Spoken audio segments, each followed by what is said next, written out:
Righteous Kill tells the powerful tale of a corrupt cop turned serial killer and takes an uncompromising look at police work in the big city. In this documentary, we'll examine the real challenges facing law enforcement today and uncover some true stories about the dark side of the force.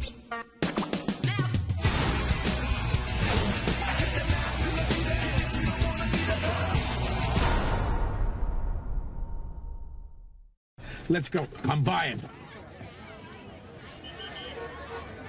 The kind of people that become cops are those typically male, high testosterone level, type A personalities that are involved in sports, you know, maybe in high school, typically not playing the trumpet in the school band. There is, I think, the powerful motive to be a hero, to be a rescuer. Subject shot 184th St. Nicholas. Cops are people of action. They definitely seek out action. Once you become a cop, it's more of an adrenaline rush every day that you show up to work. There's wins and losses. No cop likes to lose, no matter what it is. You're gone! I'm gone. It's a traffic infraction, a murder conviction. Don't like to lose. You fucking hate Martin. Out of here, not now. Order head court. You get him out of here before somebody passes a sentence on him you can't appeal. Police fabricate information all the time, whether it's a speeding ticket, whether it's a murder conviction, and you never get to see it because it never comes to light. We planted the gun in Randall's apartment. Happy? Thank you. Yes, I am. Some of the greatest works of short story American fiction have been entered into police arrest reports. I mean, this is fascinating. There is some dubious police work here, boys. I mean, Let's go. There's a tremendous dichotomy in the experience of the police officer. On the one hand, he feels tremendously powerless because he leaves the academy thinking he's going to make things right, he's going to make the world a better place. And if he goes to a high-crime neighborhood where he's hated, he recognizes very early that there's very little he can do. When Richie Rivera left the police academy and became an officer in West New York, he quickly discovered that there was more to police work than just keeping the peace. A police department is the biggest rumor mill in any municipality. So the rumors that were going around in my town were that police officers were involved in protecting organized crime figures. There were bodegas on every corner, and you could literally just gamble in just about all of them. Now, these places were the mecca of sports betting as part of the Cuban organized crime, where you could come in and place bets on just about anything that moved. Instead of organized crime just working freely throughout the community, they were taxed. And the cops were the ones that were collecting that tax. A lot of the people that I worked with were on the take. These people who pay the cop are paying him because they recognize his power over them. It's the recognition of one's power that these little people are giving me gifts because they recognize that I'm a big person. You're talking literally hundreds of thousands of dollars, probably the potential of millions of dollars. And it's very difficult for a cop to turn away from the cash when it's on the table. It wasn't a police department. We were another arm of organized crime. We were the ones out there either collecting debt or taking bribes or twisting arms. I realized I was working in a shithole. Rivera decided to take action. He called the FBI and a few months later started meeting secretly with agents. Rivera did not inform on other cops. He gave the FBI information on the rackets themselves and left it to the feds to discover which officers were involved. In order to take out the garbage, I had to get my hands dirty a little bit. So I got involved in the rackets. I was approaching people who were engaged in racketeering, and I started offering my services. And I became a dirty cop by role, undercover for the FBI.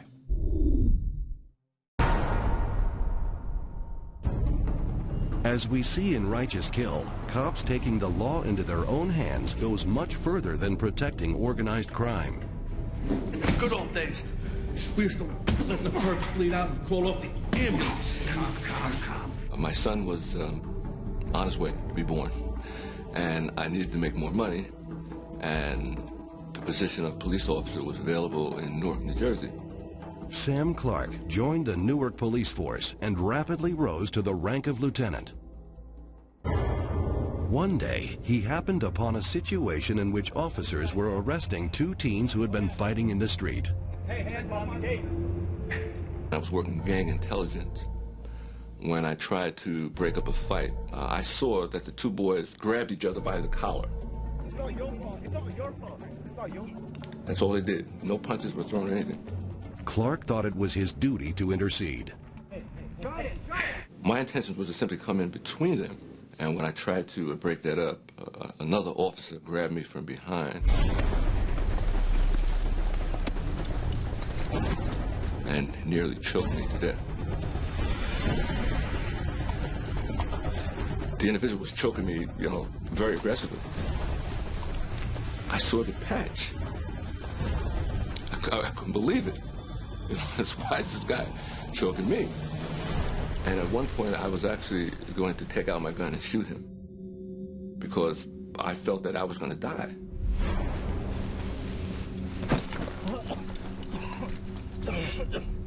After the incident, even when I was dazed and I was trying to get other officers who may have witnessed it, they were actually running away. They didn't want to talk to me. The police officers that hit people know full well doing so that any of the other cops are not going to tell on them, and they could do it freely. There is the cultural imperative in police work, which is you don't rat. If you want to keep your membership in the police fraternity, you do not give up a police officer who is breaking the rules to the police department. You don't become a traitor to your group. Clark filed a full report on the incident and also looked into the past history of his attacker. They gave him a reprimand, and that was it. I found out he had many incidents of brutality, and about 18 months later, he committed suicide. I also understand that he was on drugs. Nevertheless, they protected him. They felt that he was more valuable to the department than someone that was clean and sober and had an excellent record. Surprisingly, for investigating the man who had almost killed him, Clark was given 100 days without pay. You tell me, what are they serious about? Are they serious about stopping corruption, or are they serious about stopping people who expose corruption? Without knowing it, Clark had confronted the blue wall of silence. The blue wall of silence is something that's not spoken of. You don't need to speak of it. Could be a situation where something went wrong and it's not in an officer's favor. So the other officers at the scene already know that they have to cover that guy's ass to make it justified, whatever it was that took place. That separated my life. There was my life before that incident and my life after that incident. But Clark's eyes had been open forever to the ongoing issue of police brutality. I remember clearly in my career 2 cops that I would have never thought any way, shape, or form were aggressive, and I saw both of them punch somebody in the face. And it shocked me, because I never expected that from them. Where the brutality comes from is part of the police culture. So when you're out on the street and you use brutality and you can get away with it, then you'll use it again. Police are preoccupied with respect. If you disrespect a police officer in public and make him feel humiliated, he's going to get even. In Righteous Kill, Rooster and Turk are exposed to drug users and dealers. These interactions create a true temptation for real cops. In the United States, drug corruption is rampant amongst police departments. Whether it's taking money, whether it's taking drugs, whether it's a police officer using drugs, whether it's him planting drugs, whether it's falsifying documents to set up somebody, it's rampant. There are all these ways in which your power provides you with the opportunity for personal gain. And It's hard to resist, and it's especially hard to resist when the subculture is saying, it's okay, as long as it's not dirty money, it's okay. What do you want to do? You want to rob the dealer, you could rob him. You want to take his dope, take his dope. You want the money, take the money. Whatever it is, it's a free-for-all.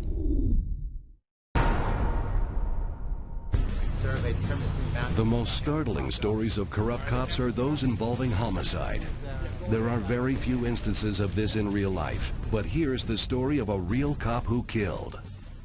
There was a fellow called Luis Perez, and he would go to suspected dope dealers. Luis was a civilian, and he would have the accoutrements of a police officer. In those days, a clipboard, a walkie-talkie. Excuse me, ma'am, I'm an officer with the narcotics division. He would steal their drugs, rob them, and tell them that I'm not going to arrest you today. I'll give you time to get your affairs in order. I'll come back in a few days with an arrest warrant. This all occurred in the mid-1980s, and it was mostly cocaine that he was stealing. His wife, Barbara, was his lookout, but he really wanted to have some real cops with him. He thought it might make it easier. Unbeknownst to Lewis, his wife, Barbara, gets stopped by Hialeah police officer Richard Caride for a traffic violation. Now, Richard was a very good-looking young ladies' man. Instead of writing up Barbara with a traffic citation, he asked her out on a date, and they sort of hit it off. And she recruits Richard Caride to join the operation. Busting them, but we take the drugs. Richard had a flair for fancy cars, and his downfall was buying some very expensive foreign sports car, in those days $80,000, $90,000, and he's driving it to work where all the cops are making $25,000 a year. And no one could understand how he had this car, but he was foolish, and he was just causing a lot of attention to be attracted to him. To have power and to feel that one can use that power to get what one wants without having to worry about being punished is a tremendous incentive for personal gain. Needless to say, his buddy, Hialeah policeman Carlos Simone, asks him where he got the money for the car, and the next thing you know, Simone is part of the gang. Carlos loved his military .45 caliber gun. The other cops called it the Cannon, and he always came to work with his Cannon. Carlos Simone participates with them in some more operations. You never really know how many they've done because the dope dealers tend not to call 911 and report that their cocaine was stolen. On the last job, they went to the home of a man who owned a nightclub in Coconut Grove. His name was, I believe, Michael Corso. He lived there with his common-law wife, Beulah Del Panta. It was suspected he was a dope dealer. And Caride and Simone and Luis Perez go into his home and say, we're from Internal Affairs. They said, we're here for your drugs. We're narcotics detectives, we're here for your drugs. And he says, I don't have any. Well, they tore his home apart. They looked all over. They literally tore the house apart. And he said, I'm telling you the truth, I got ripped off a few days ago. Someone beat you to it. There's no drugs here. You're fucking lying to me. I know you are. You believe me now? No, I don't believe nothing. Where's your shit? Nothing. When it became apparent that there were no drugs in the house, Simone said to the others, we're going to be 29'd. We have to do something. Luis Perez had a .22 caliber with a silencer. According to the testimony, Simone took the .22 and he shot both Corso and Del Panta with the .22. Being a small caliber gun, it did not kill them. He takes the .22 and he tosses it back to Perez saying, this gun is a piece of shit, and he whips out his .45 caliber military pistol. And he executed the two of them by putting bullets in their heads.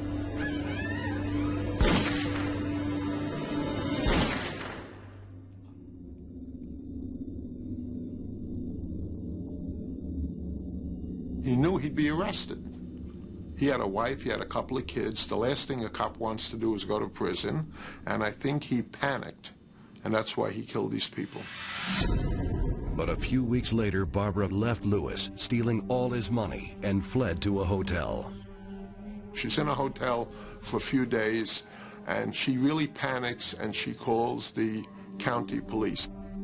and tells them what happened. And one by one, the cops pick up Luis Perez, who gives a full confession, Richard Caride, who gives a full confession. I believe Simone was arrested in his house. The police did not have a search warrant for his house. 5.5 months later, Richard Caride told us that the gun was in his bedroom, and Simone said those stupid cops should have looked for my gun, then they would have found it. Without the gun, Waxman was unable to get a conviction for the murders. But 4 years later, that would change. 4.5 years later, a young kid gets arrested doing an armed robbery, and he has a gun. Stop! Hands on the car! Put your hands on the car! Keep them out! A .45 caliber gun. The robbery detective was pretty sharp, and he ran the serial number in the computer, and it came back owned by and registered to Carlos Simone several years before the murders. And this time, with the gun, I was able to convince the federal jury that all of these other less than credible people had to be telling the truth, because it was Simone's gun that was the murder weapon.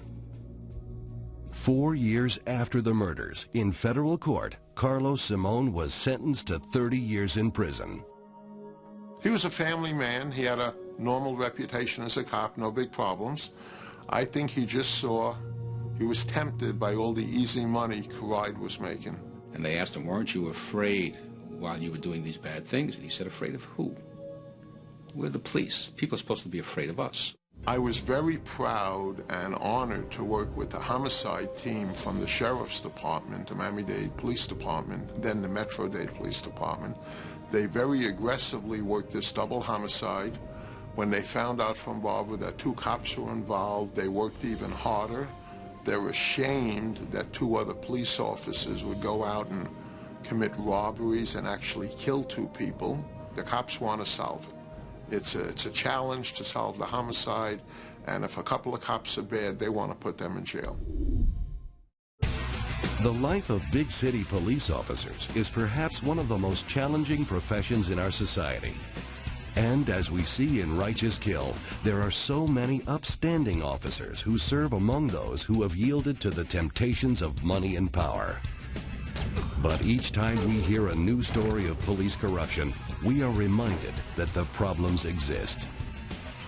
A police officer has a sense of having a great deal of power because he can tell people what to do, he can make people do what he wants, he can have his way. When you become the law, you don't have to follow the law. Some people will always be tempted, whether they're cops or civilians, they'll always be tempted when they see easy money. And the problem is police departments aren't doing a good enough job in recruiting. So it's the people that you're hiring and the people that are on top of them. One of the first things you have to have is an external oversight. You can't depend on the chiefs and the deputy chiefs and the captains because they are the ones that facilitate corruption. The good cops are afraid of the bad cops.